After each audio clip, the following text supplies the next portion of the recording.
On this day in history, we remember the remarkable individuals who shaped our world. Welcome to Who Died Today in History, where we honor their legacies. From artists to leaders, their impact lives on. If you find their stories meaningful, like, subscribe, and hit the bell to stay connected. Buddy Hackett, the irrepressible comic talent whose face and voice became fixtures in American entertainment for decades, passed away on June 30, 2003, at the age of 78. His death, due to natural causes, specifically heart-related illness, came quietly in his Malibu home. Yet the comedic force he embodied, one that bridged mid-century vaudevillian tradition in Hollywood's golden era, left a booming echo in the world of humor and performance. Hackett rose to fame in a time when comedy was shifting from the formal structures of stage acts into the more spontaneous, personality-driven realm of television and film. His humor, often grounded in physicality, absurdity, and thick New York accent, offered an escape in the tense post-WWII and Cold War eras. Appearing in beloved films such as The Music Man, The Love Bug, and It's a Mad, Mad, Mad, Mad World, Hackett became a symbol of hearty, accessible laughter, someone who could make you forget your troubles, if only for a moment. The era in which Hackett thrived valued live performance and the power of the one-man act. He built his legacy during a time when comedians were storytellers, often drawing from their personal lives or ethnic backgrounds to create relatable and outrageous material. His death marked more than the loss of a beloved entertainer. It marked the passing of a generation of comics who had navigated the sharp turn from nightclubs and radio to TV studios and family-friendly films. In the immediate aftermath of his passing, tributes from fellow comedians and entertainers like Robin Williams and Jerry Lewis underscored his influence. Though he never won major awards, Hackett was revered as a comic's comic, an artist whose timing and delivery were studied by those who followed. Hackett's legacy is preserved in film reels, audio recordings, and the imitations and nods paid by modern comedians. His unique cadence and facial expressions are instantly recognizable, a reminder that charisma often defies scripted precision. His death reminds us that laughter, often undervalued in historical reflections, is a deeply human expression of resilience. Figures like Hackett are immortalized not with marble statues but with echoes of laughter in darkened rooms. Through his work, we see how humor, even in mortality, becomes a lasting bridge between generations and an enduring mark of cultural memory. Kylie Page, an adult film actress who entered the industry in 2016, passed away at just 27 years old. Though the cause of her death remains undisclosed pending further investigation by the Los Angeles County Medical Examiner, the response to her sudden loss has been one of heartfelt remembrance and collective mourning, particularly within the adult entertainment community. In a profession often scrutinized or misunderstood by mainstream society, Paige was celebrated by her colleagues not just for her performances, but for her vibrant spirit, warmth, and generosity. Industry giants such as Brazzers and Vixen Media Group, where she was a prominent figure, honored her for the humanity she brought to an often dehumanized field. Their tributes underscored a shared appreciation for her authenticity and emotional openness, qualities that made her stand out in a world shaped by performance and illusion. The emotional weight of Paige's death speaks to broader cultural issues about the visibility and vulnerability of those working in stigmatized professions. Adult performers, though widely consumed by global audiences, frequently experience marginalization, limited support systems, and public silence in the face of personal tragedy. The lack of immediate details surrounding her cause of death only adds to the growing concern over mental health and well-being in high-pressure entertainment spheres, where fame is volatile and boundaries are constantly tested. In the wake of Paige's passing, the adult film community rallied in remembrance, suggesting a shift toward greater compassion and solidarity among its members.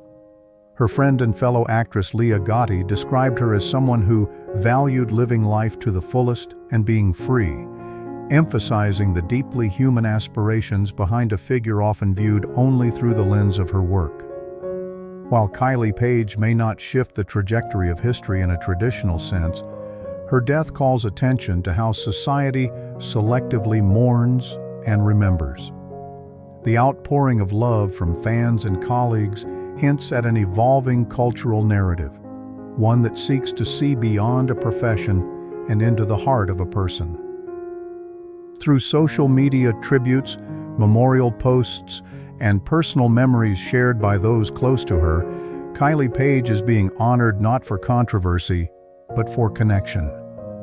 Her story becomes a reminder of how every life, regardless of profession or public perception, carries meaning, deserves dignity, and can illuminate the enduring complexities of memory, identity, and humanity.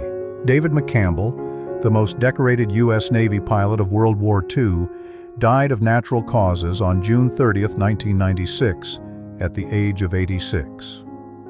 His death marked the quiet end of a life that had once roared through the skies in the Pacific Theater, a fitting contrast to the thunderous battles that defined his legacy. McCampbell passed away in Riviera Beach, Florida, after a long retirement, a departure without spectacle, but rich with the dignity befitting a war hero. McCampbell's story is one of extraordinary courage during one of history's most pivotal conflicts. As commander of Air Group 15 aboard the USS Essex, he became a legend for his aerial prowess. On a single day in 1944, during the Battle of the Philippine Sea, he shot down 7 enemy planes in one mission. He later shot down 9 in a single day during the Battle of Leyte Gulf. These feats made him not only the Navy's top ace, but a living symbol of American air dominance in World War II. His receipt of the Medal of Honor was more than a personal accolade. It was a representation of a nation's gratitude during a time when heroes were essential to morale and victory. McCampbell's passing, though not dramatic, stirred reverence among military circles and historians. It reminded the country of a generation that had faced global tyranny with unflinching resolve. In an era where the memory of World War II was increasingly shaped by documentaries, literature, and commemorative events, his death was a moment of reflection on the human cost and personal valor embedded in large-scale conflict. The legacy of David McCampbell is preserved in more than just medals and rank. He is remembered through Navy flight schools, museums, and memorial dedications. The USS McCampbell, DDG-85, a guided missile destroyer, bears his name, a modern vessel that carries his legacy into the future. His death did not alter the course of history, but it did highlight how individual bravery can become the fabric of national identity. In remembering McCampbell, we are reminded that mortality is a shared destiny, but how one lives and fights can echo far beyond death. His legacy illustrates how society venerates valor, especially when paired with humility, and how memory, in the hands of grateful generations, becomes its own kind of immortality. Lillian Helman, the fiercely independent American playwright and screenwriter, died of a heart attack on June 30, 1984, at the age of 79 in Martha's Vineyard, Massachusetts. Her death marked the quiet end of a life that had once stirred intense controversy, political scrutiny, and literary brilliance. Passing away from natural causes, Helman's final moments stood in contrast to the turmoil and defiance that had defined much of her life and career. Helman rose to prominence during the 1930s and 1940s with searing plays such as The Children's Hour and The Little Foxes, works that challenged social conventions, class structures, and gender norms. But it was during the McCarthy era that she truly emerged as a cultural lightning rod.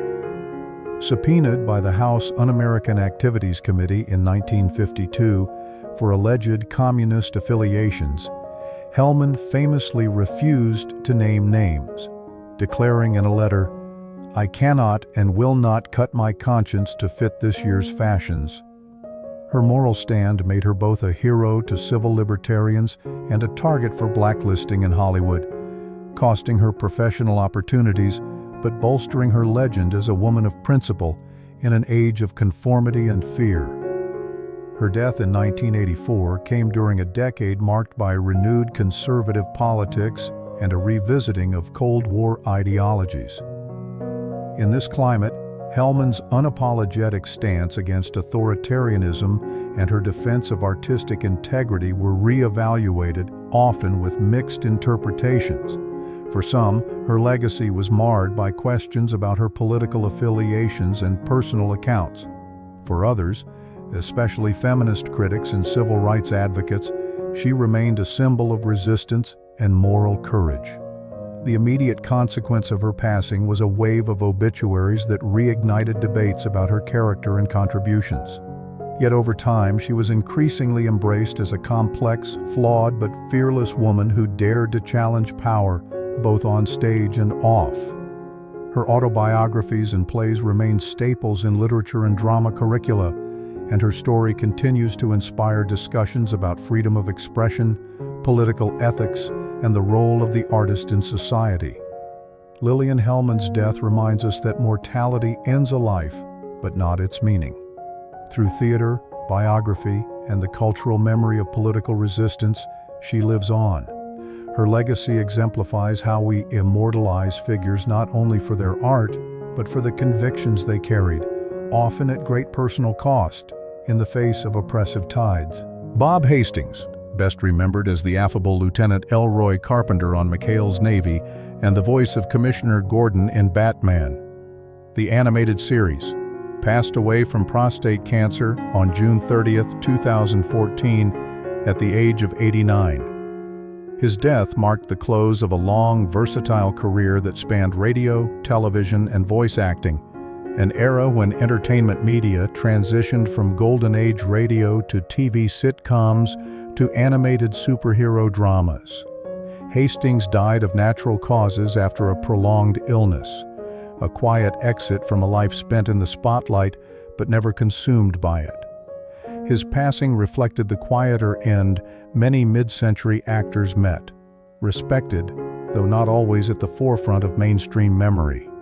In many ways, Hastings embodied a working actor of the post-war generation, reliable, professional, and consistent across genres. His career paralleled the values of his time: discipline, patriotic optimism, and a commitment to family-friendly entertainment during a period when television was America's dominant cultural force. The immediate aftermath of Hastings' death saw tributes from colleagues and fans who remembered him not only for his familiar voice and comedic timing, but for his genuine warmth and humility. Though he was not a headline-grabbing star, his contributions were vital to shaping the tone and accessibility of mid-20th century television. In the world of animation, his turn as Commissioner Gordon in the 1990s helped redefine the character for a new generation, blending the grit of Gotham with fatherly resolve.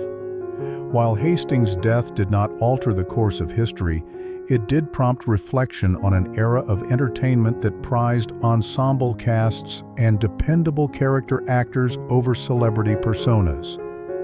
His career serves as a reminder of the unsung heroes of television history, those who brought stability and heart to evolving mediums without courting fame. In remembering Bob Hastings, we are reminded that legacy is not always forged in scandal or spectacle. Often it's preserved in the echo of a voice, the comfort of a familiar face, or the gentle consistency of talent that spans decades. His memory endures in reruns, animated re-renderings, and the nostalgia of those who grew up with his characters, demonstrating that even modest fame can yield lasting affection when paired with dedication and grace. Park YongHa, a beloved South Korean actor and singer, died by suicide on June 30, 2010, at the age of 32. His death sent shockwaves through South Korea and beyond, especially among fans of Korean dramas and the Hallyu that was sweeping across Asia and parts of the world. Found at his home in Seoul, Park had reportedly been struggling with severe stress, personal pressures, and the emotional toll of caring for his terminally ill father. His passing was both sudden and tragic, reflecting deeper societal issues facing South Korea at the time, namely the stigma surrounding mental health, the weight of celebrity expectations, and the unforgiving demands of fame in a hyper-competitive entertainment industry. Park rose to fame with the wildly popular television drama Winter Sonata, which helped ignite the Hallyu phenomenon. As an actor and ballad singer, he captivated audiences with his gentle voice and emotive performances. However, behind his success lay a pattern seen among many South Korean entertainers: long hours, relentless media scrutiny, and immense pressure to maintain a flawless public image. In the years leading up to his death, Park was juggling an international music career in Japan and acting commitments at home, all while dealing with personal grief. The immediate aftermath of his death was marked by widespread mourning across Asia. Fans held candlelight vigils, and fellow celebrities spoke out, some breaking their silence on mental health issues. Park's suicide joined a troubling pattern among Korean entertainers, highlighting the need for mental health awareness and reforms in the industry. His death did not shift political history, but it did influence conversations within Korean society and its global audience about the human cost of fame. Park YongHa's legacy endures in his music, his films, and the way his life and tragic death sparked dialogue. His passing reveals how celebrity can magnify not only influence, but vulnerability. In death, he became a symbol, not of weakness, but of a society beginning to acknowledge the value of mental well-being. Through tributes, fan memorials, and the continued popularity of his work, Park is remembered with tenderness and respect. We immortalize such figures not just through reruns or albums, but by allowing their stories to humanize broader issues. Park's life reminds us that behind talent and fame lies a person, and behind a tragic departure, the need for empathy, support, and healing. John Haye, a towering figure in American diplomacy and literature, died of natural causes at the age of 66. He had suffered from heart ailments and fatigue in his final years, the accumulated weight of decades spent in public service. At the time of his death, Haye was serving as Secretary of State under Presidents William McKinley and Theodore Roosevelt, shaping American foreign policy at the dawn of the 20th century, a time of rising imperial ambition and global realignment. Haye's death came at a pivotal moment in world affairs. As one of the architects of the open door policy, which sought to guarantee equal trade access to China and maintain its territorial integrity, Haye played a key role in defining America's emerging global presence. His diplomatic style, measured, poetic, and deeply rooted in a belief in liberal internationalism, was increasingly rare in a world moving toward more aggressive, militarized policies. His passing marked the end of an era of more genteel diplomacy, soon to be replaced by more assertive strategies under Roosevelt's big stick foreign policy. The immediate consequence of his death was a loss of balance in Roosevelt's cabinet, where Haye had served as a stabilizing intellectual and emotional force. Though Roosevelt continued to dominate American foreign relations, Haye's absence was felt in the tone and nuance of subsequent decisions. His death did not spark public unrest or historical rupture, but it did subtly shift the character of American diplomacy from persuasive engagement toward pragmatic power projection. Beyond politics, John Haye was also a respected writer and biographer. His Abraham Lincoln, a history co-written with John Nicolay, remains one of the most detailed accounts of Lincoln's presidency. In this, Haye helped shape how Lincoln was remembered, and in turn, his own literary legacy was woven into the fabric of American memory. His dual role as both recorder and maker of history deepens the resonance of his death. John Haye's life and passing reflect a transitional moment in American identity between modest Republican ideals and expansive global ambition. His legacy is preserved not through monuments or mass adulation, but through words, those he wrote about others, and those written about him. In a world increasingly defined by immediacy and spectacle, Haye reminds us that influence can endure quietly, through diplomacy, reflection, and the enduring power of the written word. Moctezuma Thuade, the 9th emperor of the Aztec Empire, died under violent and uncertain circumstances on 1520 during the Spanish conquest of Tenochtitlan. His death stands as a symbol of a civilization at the brink of collapse, entangled in the clash between indigenous empires and European colonial ambition. As the Spaniards, led by Hernán Cortés, advanced deeper into Aztec territory, Moctezuma's leadership faltered under the unprecedented threat of invasion, internal dissent, and spiritual confusion. Accounts of Moctezuma's death vary. According to Spanish sources, he was killed by his own people, stoned or struck by projectiles, after attempting to pacify the angry crowd while held hostage by the Spaniards. Aztec accounts, however, suggest that the Spaniards murdered him when they realized he was no longer useful. Whichever the truth, Moctezuma died a prisoner in his own palace, powerless to lead or resist. His end was not just personal tragedy, but emblematic of the Aztec Empire's unraveling, a society strained by religious devotion, social hierarchy, and the weight of prophecy in the face of an unstoppable foreign force. The immediate consequence of Moctezuma's death was chaos.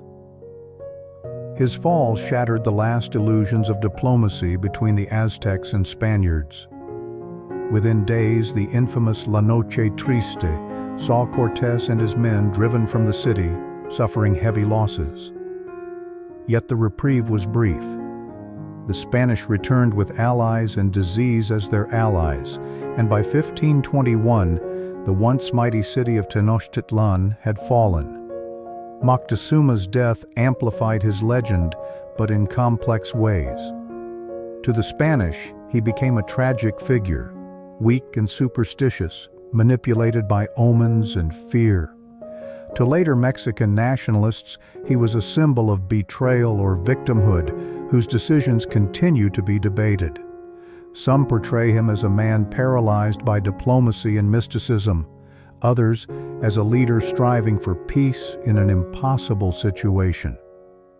In death, Moctezuma became part of a broader narrative of conquest and resistance. Through murals, novels, and history texts, he remains a potent symbol of the collision between civilizations. His legacy challenges us to reflect on how power is wielded, how history is written by victors, and how memory can be both a burden and a bridge to understanding. His story is not merely about the fall of an emperor, it is a meditation on the fragility of empires, the limits of foresight, and the enduring question of how we face the unknown.